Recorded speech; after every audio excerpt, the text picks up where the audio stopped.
The best video we have ever done on our channel was the 2024 Dodson's Corner Award Show.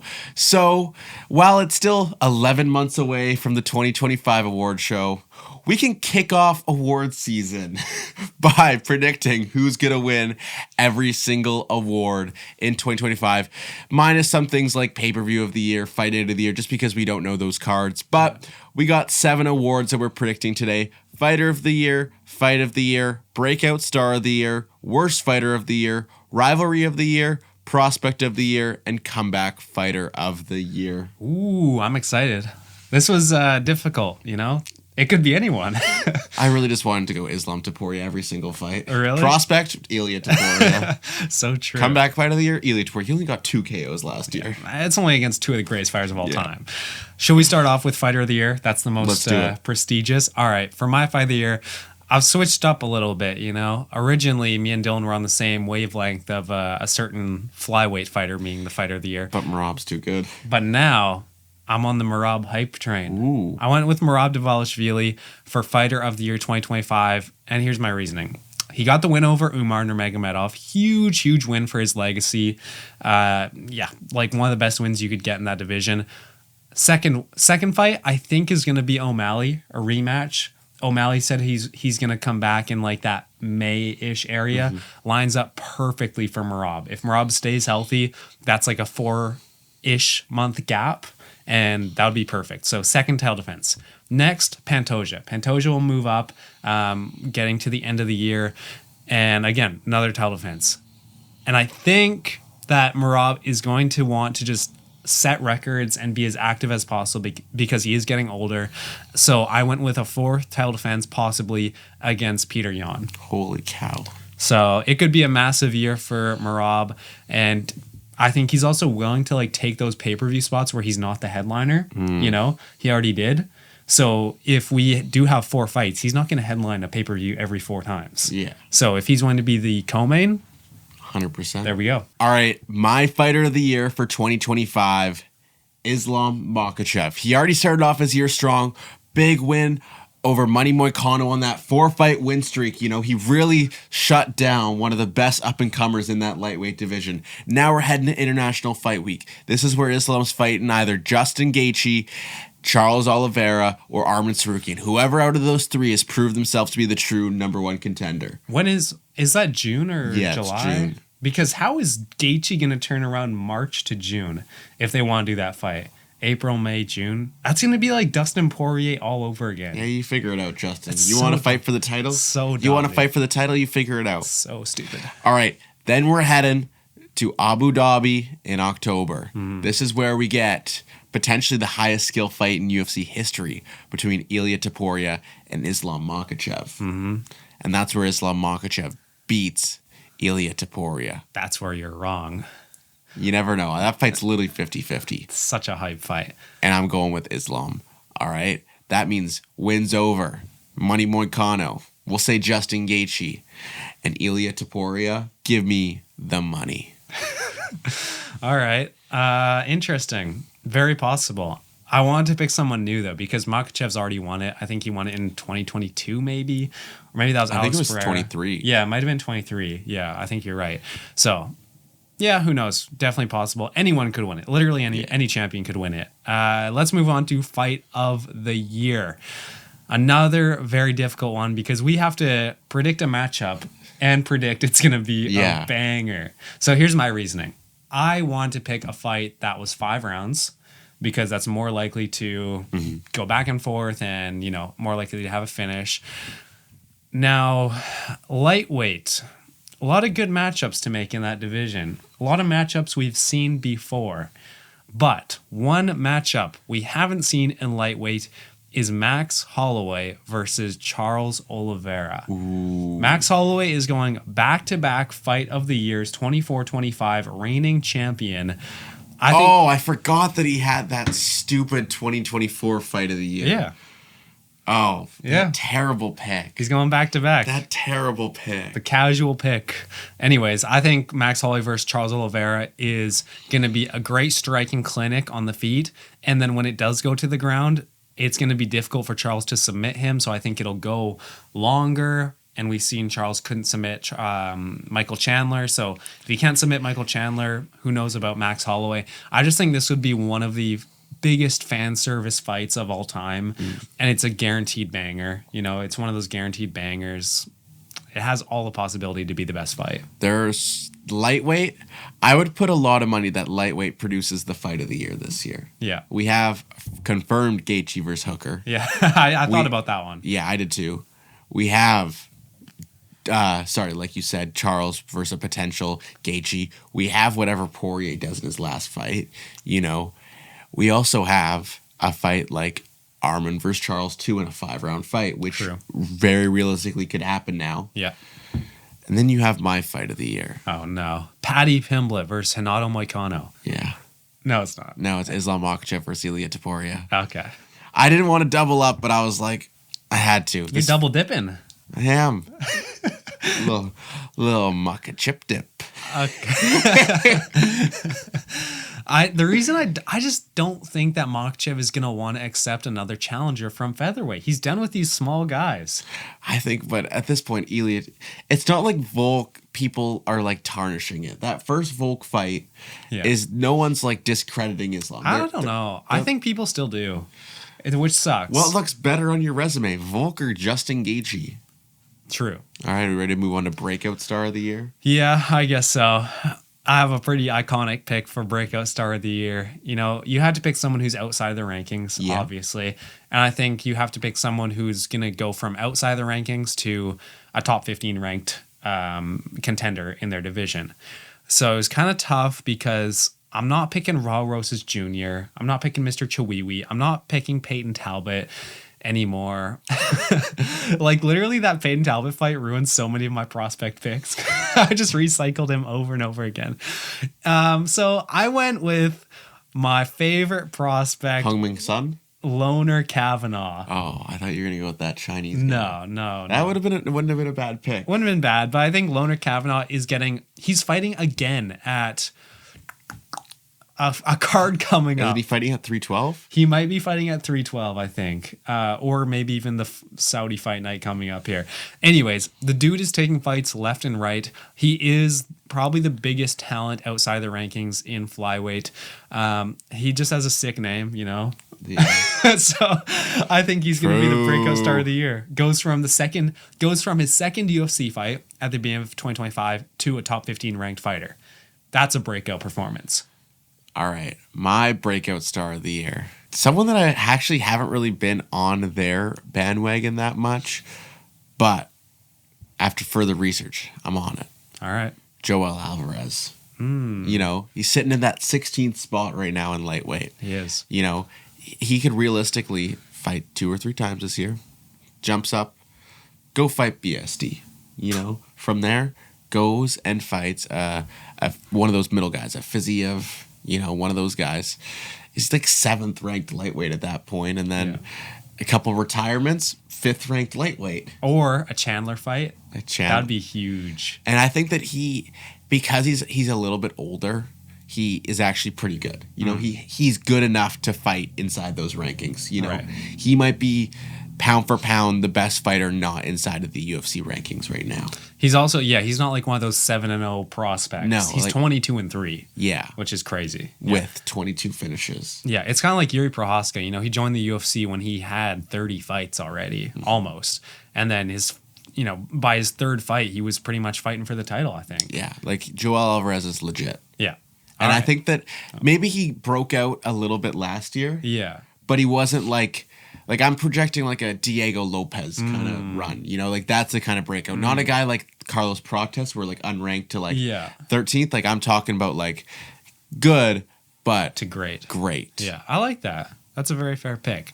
Very possible as well because he's only had like big losses to Arman. Yeah, which is like Arman's the second best lightweight right now. Let's move on to our next category: worst fighter of the year. Now, Dylan, can you clarify the rules for this? Who's going to have the worst year inside of the UFC? So like most losses. I'm not saying necessarily most losses, but it's probably going to be someone who doesn't win this year. Okay. All right. I have 2 picks for this. All right. Can't pick one. Wow. Well, do you want me to pick one or do you want me to give both? give your 1A and then your 1B. You know, like All right. Shut up. All right. Fan of the channel, friend of the channel, some would even say. The worst fighter of the year goes to Shara Bullet Magomedov. Oh, I wanted to put that one so bad, but surely if he loses to MVP, they're throwing him another can. No. Here's what I think. He loses to MVP. If he doesn't lose to MVP, my plan's out the window. He loses to MVP. The UFC says, you know what? Hey, no worries, kid. You're taking fights every 3 months. We still like you. They give him another shot up at the rankings, and he fails the Jack Hermanson test.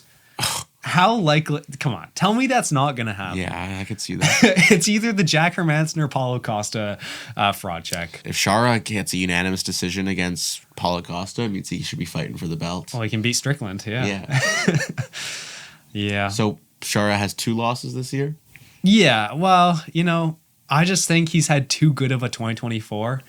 He cannot continue to have a 4-win year. It's impossible, especially as his competition gets better. So he's going to go down, and I think he's going to go down in a big way. We've been saying it since this channel's inception. He needs to have a fraud check soon. Yeah. And it's going to come this year. I sure hope so. Who was your other guy? Cyril Gahn. Ooh. Because screw that Frenchman. That's a good pick. All right, my worst fight of the year. You guys may as well already head to the comments because you know what's coming here. A guy I said isn't going to win a single fight in 2025. You said that about a lot of people. But I said it most about this guy. All right. Joaquin Buckley. He's too high. He's too high. In a realistic world, he could go out there, whoever's next fight is, I think even if it's Gary, if he fights down. Gary. And fights, even if it's Gary. I think I'm SpongeBob. But I think even if he goes, he could realistically have 2 or 3 losses inside of that top of welterweight. Yeah. You know, we'll say he goes and he fights Usman. That fight happens. Usman destroys this guy. Target the knees, Buckley. That's all I'm gonna say. Then he fights Gary. Ian Gary beats him. End of the year, Carlos Prates murders him. Man, I should have picked Carlos Prates for worst fight of the year. There's no way this dude keeps building hype. 100%. It's a bubble. It's like the AI bubble. Carlos Prates is the AI bubble of MMA. You just give him one junky gatekeeper. Yeah, but he already got that with Neil Magny. Yeah, now you give him one of the other Gilbert ones. Burns. You give him Gilbert Burns, Jeff Neal, or Stephen Thompson. Jeff Neal is a killer, man. People forget, man. Jeff Neal. Guy's so underrated. All right, moving on to our next category, rivalry of the year. This was easy for me. This was so easy. All right, I'll start first. It's whoever wins this fight, Dricus or Strickland versus Chimaev. So in my head, Dricus versus Chimaev. That's going to be the rivalry of the year. Okay. Because the press conference is going to be absolute chaos. Dricus is going to bring up the Chechnyan War, his sick daughter. It's going to be brutal. And Hamzat, I mean, I think Dricus is going to bring that devil out of Hamzat again. You know what I mean? Mm-hmm. So that's my pick. What if I told you that there is a rivalry that's already going on right now? I wouldn't believe you. That is coming to... I am coming! That is going to reach its boiling point in 2025, and they're actually going to fight. I don't know. It's a fight we've been talking about for a long time. Oh, well, it's not going to happen. That's why I didn't pick it. John Jones. Yeah, you're delusional.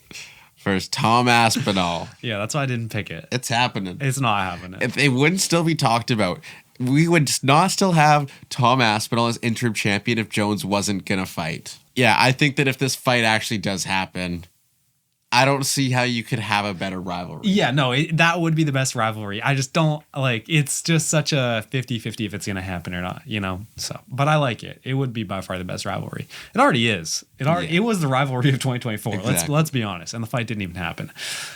Second last category, prospect of the year. This one was tough because I feel like it was similar to breakout star of the year. So I just kind of picked someone who was outside of the rankings, who was going to have a couple big KOs. I picked Oban Elliott from the welterweight division. Yeah. He's not super young. He's not like a 24-year-old fighter. Actually, how old is Oban Elliott? Let's see if Siri knows. How old is Oban Elliott? After further research, Oban Elliott is 27 years old. So he actually is quite a bit younger than I thought. I thought he was 30 already. He's he's a Welsh fighter, you know. People forget, man. People forget about the Welsh fighters. I just think he's good. You know, he KO'd Basil Fez, something JDM couldn't do. I think there's a bit of hype around him right now. He's probably going to get maybe 2 or 3 big fights if we're lucky. I think it's similar to Breakout Star of the Year. I could have switched these two around, but I want to pick someone who we haven't really talked about before. Fair enough. Yeah. I didn't go that route. I went with one of the most complete prospects inside of the UFC. I went with Chase Hooper. Dude, his jiu-jitsu is so good. Is Chase Du Bronx Hooper. I thought you were going to say Gene Silva for a second. I forgot about him, I'm going to be honest. He just seems too good. Yeah. You know, Chase Hooper's like, he's good, but he's still very, like I always say, very raw. Very green. Huh? Green. What does that mean? Like new. Oh, You're green to something? Yeah. He has room to build. Like I don't know if he would be ranked by the end of this year. You know, I think that's. Yeah, probably not. I don't think so. But come out and get 3 submission wins, or even what I'd like to see more is a TKO or a KO win from Chase Hooper. You know, that's what you want to see. You want to see 3 finishes, but you don't just want to see the same thing every time. You want to see someone who's very diverse in their game plans, you know, who can get it done on multiple levels. And that's what's really going to project you to the next level as a prospect. So, yeah, that's fair. It was tough. There's so many prospects who could get. You could pick a prospect of the year for every division. You know? For sure.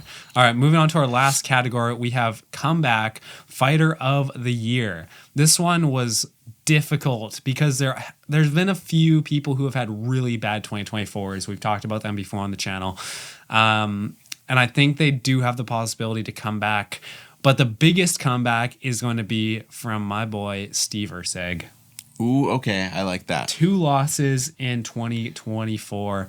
One against Pantoja and then a KO loss to Kai Kara France.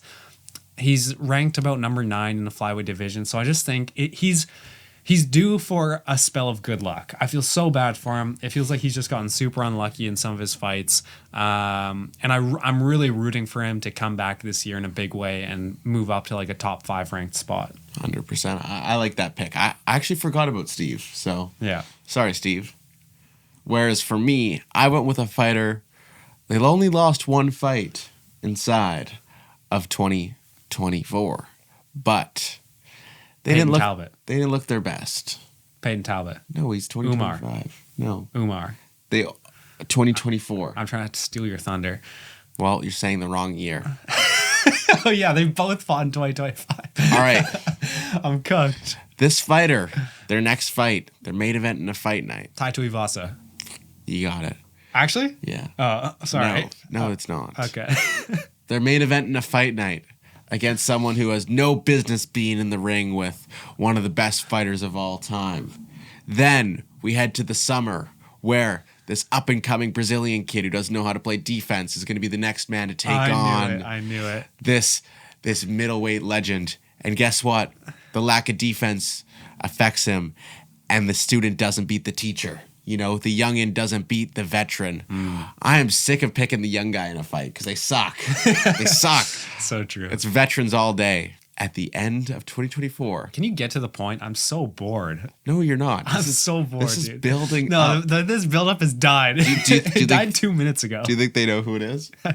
I would hope so. It's Israel Adesanya. Unless the Shemaev fight happens. He's cooked. Then he's dead.